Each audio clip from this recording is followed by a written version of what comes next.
Olá, eu sou Vânia Plaza Nunes e eu vou estar dando abertura para vocês hoje no curso Animais e as Cidades, Desafios Municipais para a Construção de Políticas Públicas Animalistas. O meu tema com vocês vai ser falar sobre é muito bicho na cidade. E agora, o que fazer? Então, como eu falei, eu sou médica veterinária, também com formação em saúde pública, ecologia, educação ambiental, enfim, um universo bastante grande de temas que eu acredito poderão contribuir na discussão do que eu vou trazer para vocês aqui hoje. Bem, os movimentos sociais são algo que não são desse tempo, dessa época, né? Os movimentos sociais fazem parte da nossa história, da história da nossa população brasileira já há muito tempo, assim como de outras populações mundiais. Uma outra questão importante é nós entendermos qual é o papel das organizações não governamentais na nossa história, no nosso país. Então, as organizações são atores sociais recentes e importantes na história do país. Eles receberam essa denominação característica cunhada na Constituição da ONU em 1946, portanto, logo após o fim da Segunda Guerra Mundial, e são conhecidas como entidades civis sem fins lucrativos de direito privado. Realizam um trabalho em benefício de uma coletividade e essas organizações da sociedade civil, elas possuem diversas finalidades que, de uma forma ampla, né, de uma forma conjunta, vão contribuir para aumentar a capacidade da sociedade em exercer sua cidadania e desenvolver a sua própria capacidade de forma sustentável. Essa declaração ela foi feita na Rio+20, né, reforçando, então, o papel que as organizações da sociedade civil têm. Elas complementam o trabalho do Estado e realizam ações onde eles não conseguem chegar. A nossa Constituição de 88, ela também reforça a garantia de participação da sociedade na gestão das políticas e programas promovidos pelo governo social, que é conhecido como controle social. E as organizações não governamentais, então, elas exercem um papel fundamental de importância para a sociedade, atuando, suprindo as ausências do poder público em diferentes áreas, setores, ajudam na qualidade de vida das pessoas, em especial aquelas que estão em vulnerabilidade social, e proporcionam uma nova realidade e perspectiva de futuro para esses indivíduos. Elas auxiliam o primeiro setor, contribuem para a solução dos problemas, geram benefícios para o segundo setor e realizam processos tanto sociais como ambientais. Então, as organizações não governamentais fazem parte fundamental da nossa democracia, propõem, debatem, acompanham a implantação de políticas públicas em todas as esferas de poder e apontam caminhos para a solução de problemas, exercendo um papel importante em mesas de negociação. Então, para que isso possa existir, é importante que exista um conjunto de pessoas, um conjunto de estratégias para que, na verdade, essas ações lideradas pelas organizações não governamentais, elas possam acontecer. O Fórum Nacional de Proteção e Defesa Animal, a entidade que eu represento aqui para todos vocês, ele foi fundado em 2000 na cidade de São Paulo, possui um corpo técnico multidisciplinar e atuante em múltiplas frentes, e possui inúmeros parceiros como esses que eu trouxe aqui, né, rapidamente para exemplificar para vocês, trabalhando em programas, campanhas e projetos diversos, atendendo às demandas necessárias para a proteção e a defesa dos animais de todas as espécies e em todas as partes. Aqui uma amostra, né, de logos de entidades que fazem parte da nossa rede de afiliadas, aproximadamente 130 organizações não governamentais, que estão distribuídas em 19 estados brasileiros. Ser afiliado ao Fórum Nacional de Proteção e Defesa Animal significa que nós defendemos a mesma linha de luta para a constituição de políticas públicas pelos animais e também através de ações e estratégias que vão promover a vida desses indivíduos com dignidade e respeito. Aqui, para vocês também acompanharem, né, a página, né, do site do Fórum Nacional de Proteção e Defesa Animal,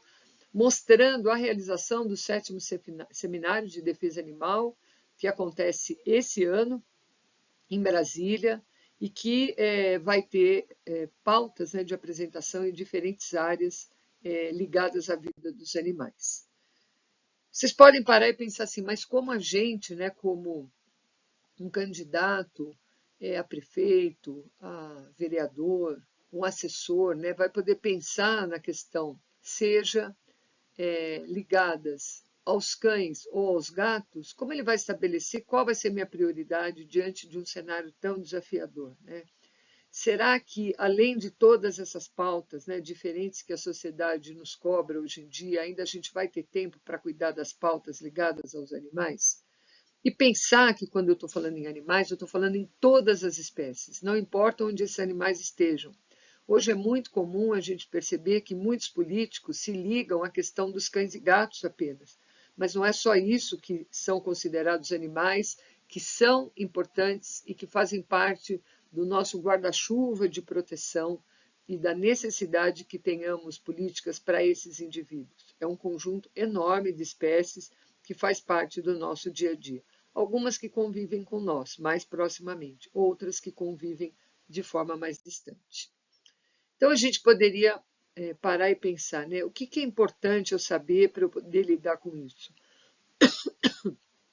De onde a gente veio, para onde a gente está indo? E por onde a gente vai começar quando a gente pensa em criar, né, protocolos, propostas, propor projetos de leis, lutar por políticas públicas pelos animais.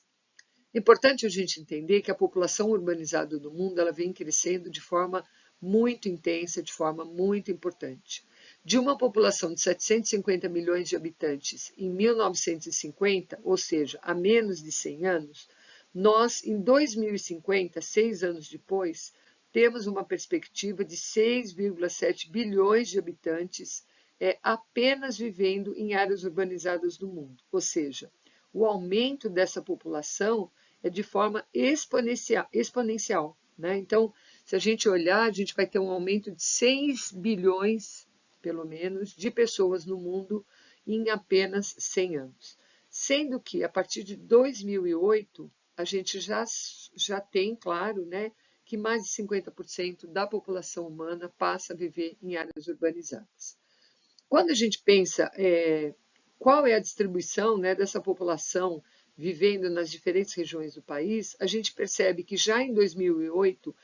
ano, né, que nós trouxemos aqui para vocês, da mudança, né, da tendência populacional, da nossa curva populacional de morar em áreas urbanas ou em áreas rurais, a gente percebe que a gente tinha um predomínio da população humana na região sudeste, depois na região sul, região nordeste, depois região centro-oeste e uma menor porcentagem na região norte. E isso vem se mantendo dessa forma, ou seja, mostrando que regiões que já eram densamente ocupadas pelos humanos, elas continuam sendo cada vez mais adensadas, né, da presença desses seres humanos, com consequências importantes que vão se ligar diretamente aos nossos animais. E segundo já o IBGE, em 2020, 84,72% da população brasileira vivia já em áreas urbanas. Em 2017, um trabalho bastante importante que foi feito pela Embrapa mostrava que, então, 80% da população brasileira também habita apenas 0,63% do território nacional. Aí vocês possam falar, nossa, mas o país tem uma dimensão continental, né? Por que as pessoas moram em regiões muito específicas? Porque a qualidade de vida, a busca de uma melhoria da qualidade de vida está diretamente ligada a algumas regiões do país que se desenvolveram mais fortemente, que ganharam corpo mais fortemente no seu histórico de desenvolvimento, atraindo então esse adensamento populacional. E essa imagem, para mim, ela é muito interessante porque ela mostra, né, que onde a gente vai tendo um acúmulo, né, de luz concentrada é onde a gente tem cada vez mais a população humana vivendo. Então, a gente percebe que mesmo nessa região litorânea, a impressão que a gente tem é que a luz vem de dentro da água, né? Tão intensa é essa densidade de pessoas, né, vivendo em algumas regiões do nosso país. Aí a gente pode pensar assim, bom, tudo bem, a maioria da população mora em áreas urbanas, ocupam uma parte muito pequena do território, mas qual que é o lugar dos animais nesse cenário, né?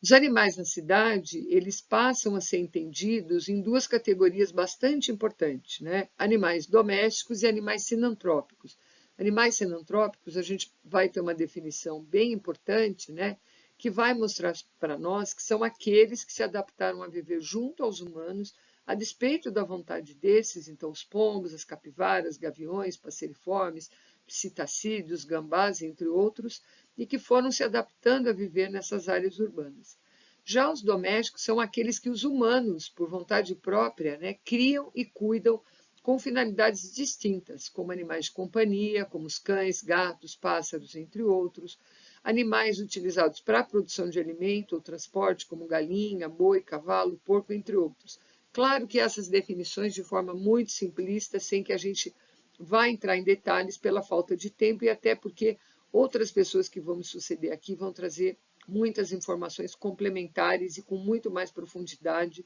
do que eu nesse momento. E a gente precisa entender que existe um fator crucial na diferenciação dessas classificações. A interferência do homem ou não na adaptação das espécies, ela atuou de forma direta, né, fazendo com que a seleção artificial acabasse acontecendo e interferisse na qualidade de vida desses indivíduos, né, e nas escolhas que esses indivíduos passam a não ser capazes mais de fazer pela interferência que nós todos geramos a esses animais. Além desses, a gente poderia pensar, bom, mas e os cavalos, né? E os outros equídeos? Como é que eles se classificam dentro desses animais de interesse da nossa sociedade? Então, nessa imagem, vocês podem ver uma diferenciação bastante importante, né, de usos que a população humana faz nos dias de hoje, em pleno século XXI, desses animais. Então, do lado esquerdo, a gente tem ali um cavalo numa carroça, né, uma carroça completamente não adequada. Vocês podem olhar que ela está sem um pneu e eles vão transportar essa carga, esse sofá, com uma pessoa ainda em cima, submetendo esse animal a um esforço terrível, com danos e consequências que vão se somando na vida desses animais. Na parte de baixo, ainda do lado esquerdo, um conjunto, né, de charretes que são utilizadas, infelizmente, ainda hoje em dia, em muitas cidades, com um caráter turístico absolutamente questionável, também submetendo esses animais a uma série de práticas e procedimentos que só conduzem ao sofrimento e aos maus tratos. Do lado direito, na parte de baixo, também uma carroça sendo puxada, uma carroça improvisada, sendo puxada por um cavalo na beira de uma rodovia, né, oferecendo todos os riscos possíveis para esse animal, para quem conduz essa carroça e também para quem transita por essa estrada, uma vez que esse tipo de transporte é proibido nas rodovias brasileiras pela falta de segurança e os riscos de acidentes. E na parte superior, né, como vocês podem ver, é um mercado de venda de cavalos em muitas cidades brasileiras, principalmente nas cidades menores, né, no interior do país, onde vocês podem observar que essa pessoa está fazendo o serviço de fazer com que o cavalo, com todo esse esforço e todos esses equipamentos, puxe a carroça no sentido contrário, ou seja, ele dê ré, como se ele fosse um veículo, né, que você engata ré e ele pode fazer esse tipo de movimento sem grandes consequências. Ou seja, os animais não são tratados como se fossem seres vivos, mas sim como máquinas que estão à disposição da vontade dos seres humanos, mantidos, né, com arreamento, mantidos de forma a que eles não possam expressar seu comportamento natural. Bom, a gente também podia falar um pouquinho sobre os animais silvestres, né? E a gente pode dividir eles aqui em duas categorias, os nativos e os exóticos. Os nativos são aqueles que nós definimos como pertencentes às espécies nativas, migratórias e quaisquer outras aquáticas ou terrestres que tenham a sua vida ou parte dela ocorrendo naturalmente dentro dos limites do território brasileiro ou nas águas jurisdicionais. É importante lembrar que quando a gente está falando de animais, a gente está falando de indivíduos que podem viver no ar, na terra, na água, ou usar esses diferentes ambientes como parte da sua vida diária ou por fases de vida. Então, a gente precisa incluir, inclusive, os animais, né, os peixes que vivem exclusivamente na água, seja nos rios ou nos oceanos. E Os exóticos são aqueles cuja distribuição geográfica não inclui o território brasileiro. São espécies ou subespécies introduzidas pelo homem, inclusive as domésticas, em estado selvagem e também são consideradas exóticas. Outras espécies consideradas exóticas são aquelas que são introduzidas para dentro das fronteiras brasileiras e das águas jurisdicionais e que tenham entrado espontaneamente no território brasileiro. Por quê? Porque os animais não conseguem delimitar a partir de que área um território é de um país ou de outro. Além disso, é importante a gente entender que a presença desses animais silvestres no nosso ambiente urbano, eles têm uma contradição. Eles prestam serviços ecossistêmicos, mas passam a ser vítimas, muitas vezes, das preferências humanas. Por quê? Porque beija-flores e morcegos, por exemplo, exercem o mesmo papel no processo fundamental da polinização de centenas de milhares de espécies de plantas que fazem parte do nosso cotidiano e que são importantes para a nossa qualidade de vida. Sejam plantas ornamentais, sejam plantas que são utilizadas na agricultura, sejam plantas que são utilizadas para a alimentação de uma série de outros indivíduos. Então, a gente sabe que existe uma quantidade importante, né, de espécies de beija-flores, por exemplo, ou colibris, né? Então, no Brasil, a gente tem catalogado mais de 330 espécies só de beija-flores, enquanto que morcegos a gente tem mais de 1.200 espécies catalogadas no mundo como um todo. O que isso quer dizer? Quer dizer que única e exclusivamente porque a gente acha um animal mais simpático e o outro um animal que a gente não gosta, provavelmente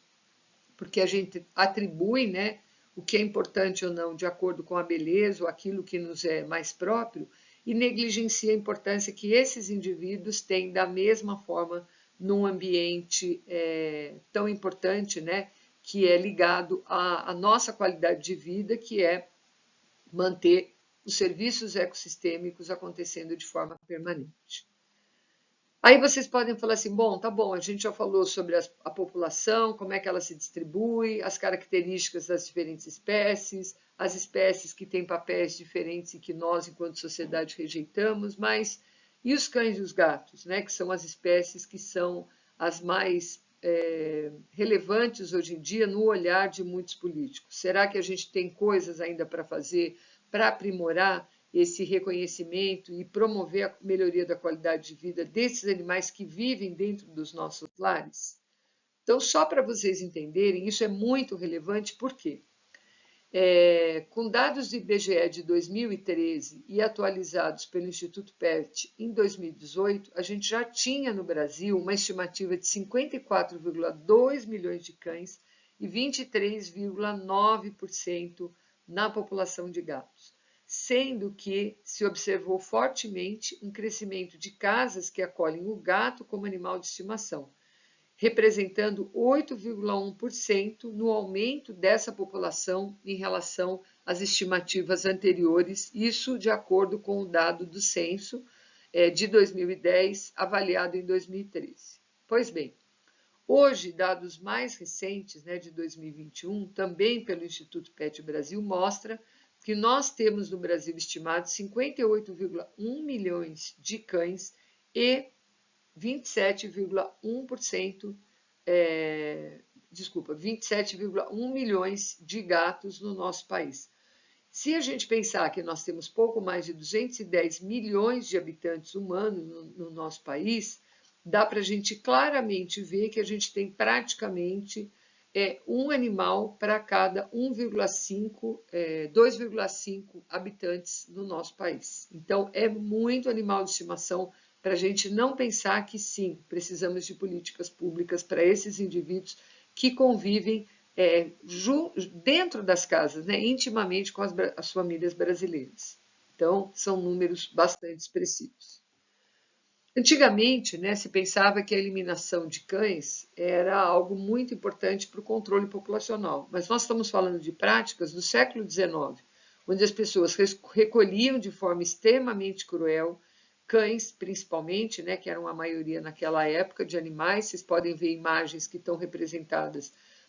principalmente nessa imagem acima, do lado esquerdo, e abaixo do lado direito, mostrando essa situação extremamente complexa, extremamente cruel, onde os animais eram laçados, arrastados pelas ruas e depois eles morriam afogados, né, em gaiolas que eram colocadas dentro, né, dos rios durante vários minutos para que todos os animais se afogassem. Essas cordas eram erguidas, se avaliava se todos os animais estavam sem movimento, senão eles mergulhavam essa gaiola novamente, até que nenhum animal apresentasse nenhum tipo de movimentação, e depois os animais eram tirados daí e jogados ao mar definitivamente. No Brasil, só a partir de 1974 a gente passa a ter uma política nacional de controle da raiva. Como vocês podem ver,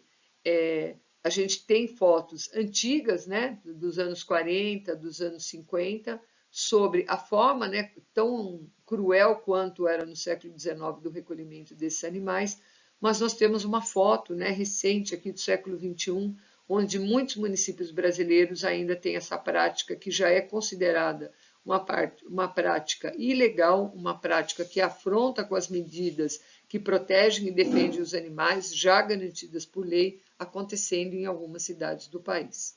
E o que é interessante é que desde 1984 já existia uma recomendação da Organização Mundial de Saúde, dos especialistas do Programa de Controle da Raiva, que diziam que o que se precisava fazer era manter restrição do movimento desses animais, né, não deixar os animais à rua, só fazer recolhimento desses animais em casos muito específicos, deveria ser feito um controle do habitat, ou seja, não fornecer alimento, não deixar lixo mal destinado, para que os animais tivessem um fator que favorecesse eles a buscarem a rua, ou seja, as pessoas precisavam exercitar aquilo que a gente diz muito e cada vez mais, que é a guarda responsável, mas já se recomendava que fosse realizado um programa de controle reprodutivo desses animais. No início da década, dessa segunda década, né, do século XXI, em 2010, a professora Rita Garcia já traz uma publicação, um trabalho de um congresso bastante importante, que fala da influência do movimento de proteção e defesa e bem-estar animal no estabelecimento e na transformação de políticas públicas de controle ético das populações de cães e gatos, uma experiência da cidade de São Paulo, onde se conseguiu proibir o uso da câmara de descompressão dos animais no ano de 2000 e a substituição, naquele momento, da morte dos animais sendo feita de forma ética através de injeção letal. Cada animal era trazido, tratado com dignidade e era submetido a um protocolo de tranquilização e depois de uma medicação que fazia com que esses animais, após a perda da consciência, de forma tranquila, eles fossem mortos por injeções com produtos adequados, sem que eles tivessem sofrimento. Então, a gente viu ao longo, principalmente do final do século XX e até hoje, no século XXI, um crescimento das ações de controle das populações de cães e gatos, onde os animais que eram considerados de estimação, mas eram vistos principalmente pelos agentes da saúde pública como indivíduos de potencial zoonótico, para animais de estimação que atualmente são tratados, e cada vez mais a gente luta por isso, como integrantes das famílias e comunidades com valor intrínseco agregado. Ou seja, nós precisamos de um período transacional onde a discussão ética, né, dos programas de controle de população de cães e gatos vem acontecendo de uma forma muito importante, bastante intensa. Então, nós sabemos que o fato das pessoas cuidarem dos seus animais está diretamente ligado à forma com que a comunidade passa a interagir de uma forma muito mais tranquila com esses animais, promovendo o bem-estar desses indivíduos e diminuindo esse potencial de transmissão de doenças que era tão trazido sempre por todo o agente público, em especial, e por muitas pessoas da comunidade, como algo que era ruim, né, nesse convívio das pessoas com seus animais de estimação.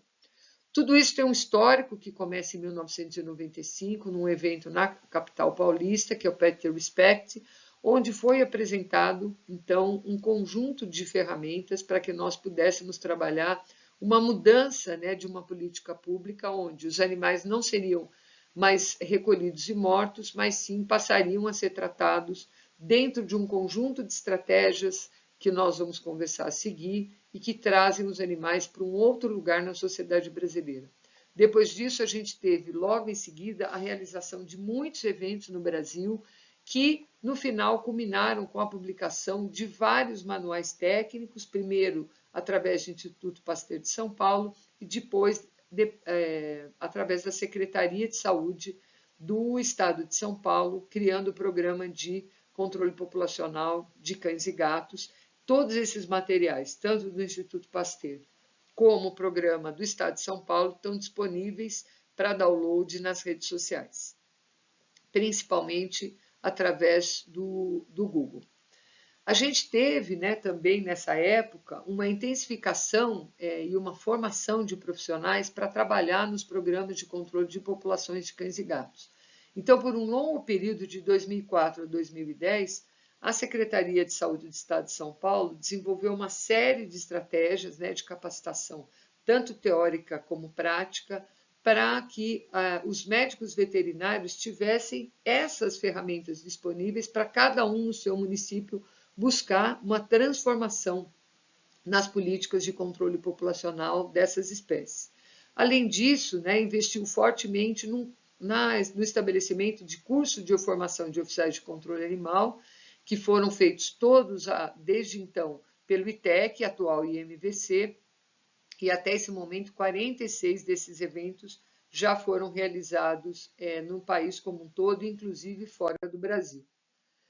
Toda essa política foi possível porque a ciência do bem-estar animal, que se iniciou no final dos anos 60, lá na Inglaterra, ela se multiplicou, trazendo informação e conhecimento para os médicos veterinários que se apropriaram dela, e todos aqueles que se apropriaram de forma correta entendem que não é possível mais se falar de bem-estar dos animais, se falar em qualquer tipo de ação para os animais, sem que se considerem os aspectos físicos, os aspectos de expressão do comportamento natural e os aspectos mentais desses indivíduos. É importante a gente lembrar que o ponto de partida foi o estabelecimento das 5 liberdades. As 5 liberdades são aqueles pontos muito conhecidos por muitos de nós, médicos veterinários, e até por algumas pessoas comuns, que são os animais serem mantidos livres de fome e sede, livres de desconforto, livres de dor, lesões e doenças, livres de medo e estresse e livres para expressar o seu comportamento natural. Hoje, os animais são vistos como seres sencientes, portadores de interesses, capazes de experimentar dor, sofrer física e mentalmente, e a senciência, que é uma palavra um pouco diferente para muitos dos senhores ainda, ela se refere à capacidade que os animais, todos os seres vertebrados superiores, então todos os mamíferos, as aves, os peixes, os répteis e os anfíbios, possuem de sentir medo, dor, alegria, prazer, estresse, terem capacidade de memória e até comportamentos de saudade de outros seres vivos. Mais recentemente, em 2012, nós tivemos a Declaração de Cambridge, que fala sobre a consciência animal. Foi uma declaração muito importante, foi um ponto de transformação realmente da sociedade, especialmente porque a partir dele toda a área do direito animal, não só no Brasil, mas no mundo, vem crescendo cada vez mais, mas especialmente no Brasil, ela ganhou muito força com muitos profissionais da área do direito, professores universitários, pessoas que já militavam pela proteção e defesa animal no direito, passaram a ter uma ferramenta muito forte de comprovação e de luta, né, do estabelecimento de políticas públicas pelos animais, baseados no que a Declaração de Cambridge trouxe para todos nós, né? Quando ela diz que a ausência de um neocórtex, que é essa parte frontal aqui do cérebro dos seres humanos, não parece impedir que um organismo experimente estados afetivos. Então, outras questões, né, que a ciência nos trouxe, substratos neuroatômicos, neuroanatômicos, neuroquímicos e neurofisiológicos, eles mostram, né, que a consciência dos animais, que é um degrau acima da senciência, e a capacidade de exibir comportamentos intencionais deixam claro que os animais são indivíduos capazes de ter decisões, de tomar decisões por si mesmo, e isso mostra que eles estão cada vez mais num patamar mais próximo ao nosso enquanto seres humanos. Mais recentemente, ainda nesse ano, em 2024, nós tivemos mais uma declaração que incluiu mais profissionais da área da neurociência, trazendo, né, um reforço dessa declaração da consciência dos animais.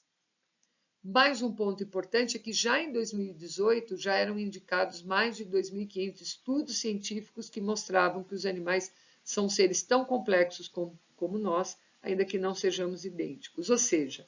uma revista como a revista Super Interessante traz essa matéria em 2018, então já há 6 anos atrás, trazendo para o público, de uma forma geral, uma informação que já era muito discutida na ciência. Ou seja, a ciência sem aplicabilidade social, ela não vale de nada. Então, o que a gente precisa? Socializar a sociedade essa informação e esse conhecimento para que ela tome decisões que vão agir diretamente na promoção do bem-estar desses animais. Porque está na mão da sociedade as informações e quando está na mão das pessoas, as pessoas podem escolher. Então, do mesmo jeito que as pessoas escolhem seus representantes no legislativo, no executivo, as pessoas podem escolher e optar por aqueles candidatos, por aquelas pessoas que de fato vão defender, junto com outras pautas políticas, porque uma não exclui a outra, pautas políticas para políticas públicas, aquelas que incluem os nossos animais. Então, hoje, na sociedade, é inquestionável que nós vivemos um momento em constante transformação, né? Os animais já são considerados membros de família, já existem julgamentos nos tribunais de justiça superiores, entendendo que os animais fazem parte do que nós chamamos de família multiespécie. Também o Conselho Federal de Medicina Veterinária, em 2018, criou a Resolução 1236, que define e caracteriza crueldade, abuso e maus-tratos contra animais vertebrados, dispondo sobre as condutas dos médicos veterinários, e os zootecnistas e dá outras providências. Esse material ele é tão importante, ele é tão relevante, por quê? Porque ele define no artigo 5º o que se considera maus-tratos nas diferentes espécies, não considerando apenas cães e gatos. E isso é um avanço para todos nós, enquanto marco social tão importante que vem sendo usado por diferentes juristas na defesa dos direitos dos animais. Então, hoje, o que a gente percebe? Que a necessidade de novas e efetivas abordagens para cães e gatos ganham cada vez mais espaço na vida urbana e, na atualidade, esse reconhecimento das famílias multiespécie em todas as localidades, ela vem sendo transformadora, como disse a professora Rita Garcia, o professor Néstor Calderon e o professor Fernando Ferreira já em 2012, que era necessário se estabelecer um conjunto de estratégias que fossem desenvolvidas para prevenir a falta de controle e o abandono animal. Isso quando a gente fala de cães e gatos. Ao mesmo tempo que se propõe a guarda responsável, sempre tudo isso estruturado sob a ótica da promoção da saúde da comunidade, do bem-estar animal e do equilíbrio ambiental. Então, o que é importante que a gente tenha? Evitar a presença de animais soltos em vias públicas, aumentar o nível de cuidados com os animais, prevenir agravos e controlar zoonoses, promovendo a participação social, diminuir as taxas de abandono, natalidade, morbidade, mortalidade e renovação das populações de animais e garantir um destino adequado para esses animais, sejam os animais que são abandonados à rua, porque esses animais, se não tratados adequadamente, vão ser agentes de risco para a própria vida, para a vida de outros animais e de seres humanos. Então, é importante que exista, né, uma receita de um programa de manejo populacional de cães e gatos, e a gente pode pensar quais seriam esses pontos, né, para compor esse programa de manejo populacional. Será que existem estratégias para que isso ocorra? E sim, existem estratégias. Primeiro é promover o diagnóstico da situação. Que cenário é esse que eu vou ter que atuar? Eu posso trabalhar isso de uma forma global, no município como um todo, eu posso, entendendo o município como um todo, estabelecer as áreas prioritárias para que eu possa fazer esse diagnóstico. E o mais importante disso tudo é que, a partir daí, a gente vai ter uma estimativa populacional, seja de cães, seja de gatos. A gente vai poder promover uma avaliação da vulnerabilidade a que essa população está submetida.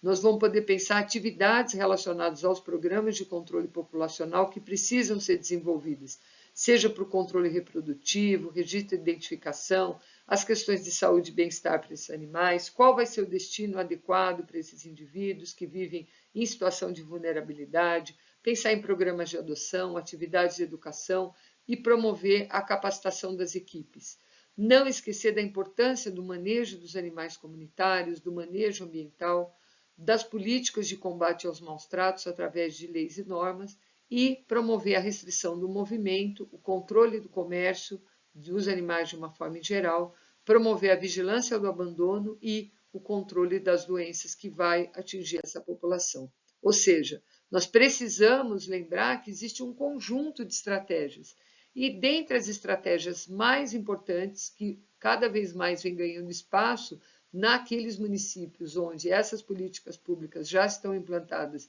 e vêm sendo cada vez mais aprimoradas, estão as estratégias de controle de animais comunitários, como os cães, né, chamados cães comunitários, e gatos comunitários ou ferais. Ou seja, é possível se pensar em políticas públicas, seja para os animais que estão domiciliados, sejam para aqueles animais que vivem não só com famílias em situação de vulnerabilidade, mas o pior,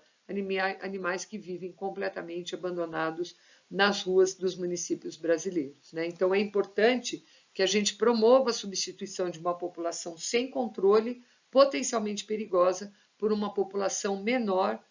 com menor capacidade reprodutiva e uma população vacinada e reconhecida pela comunidade. É importante não esquecer, né, que nós precisamos ter profissionais treinados para promover o recolhimento seletivo dos animais de rua, sempre trabalhando com o princípio dos 4 R's, que é o recolhimento seletivo, a recuperação, a reabilitação e a introdução. E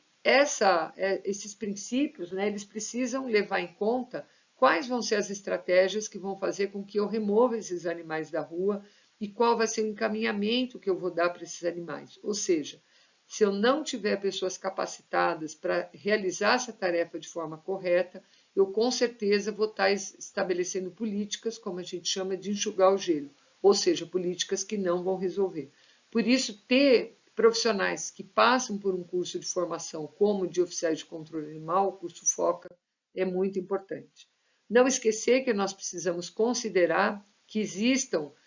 de forma adequada e eticamente sustentável, ações para que a eutanásia dos animais possa ser um dos pontos que possa ser tratado com respeito e com dignidade. A gente tem muito material disponível, então os técnicos que vão trabalhar, lembrando que só os médicos veterinários são os profissionais que estão autorizados a essa prática, não existe nenhum outro profissional, mesmo outros profissionais da área de saúde que possam estar sendo responsabilizados por isso, e nós já temos muitos materiais técnicos de extrema qualidade disponíveis para consulta e apoio nessa situação. Lembrar que a educação humanitária é aquela que é baseada em valores, né, desenvolvendo a sensibilidade, estimulando as crianças a sentimentos como a compaixão, a viver com mais respeito por todos, desenvolver o sentimento de admiração, responsabilidade e de cuidar do mundo natural. Opa, peço desculpas aqui,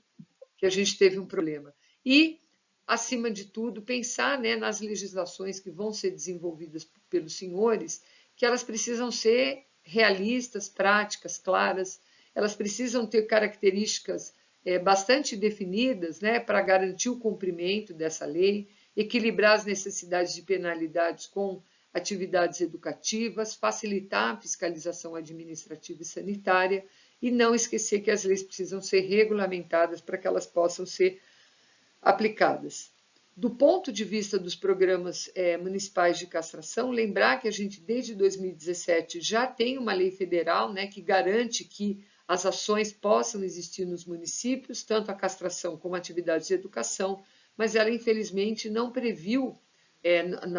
no seu texto final, quem seriam aqueles responsáveis pelo financiamento. Então, pensar em formas de financiamento, seja através de leis que sejam criadas, né, que possam garantir esse financiamento, sejam através de emendas parlamentares, mas principalmente que isso integre, né, as políticas dos municípios através da LDO, dos PPAs, né, que são os planos plurianuais, que podem prever recursos orçamentários para que essas ações ocorram de forma permanente e não de forma pontual, porque isso não terá impacto no controle das populações de cães e gatos ao longo do tempo.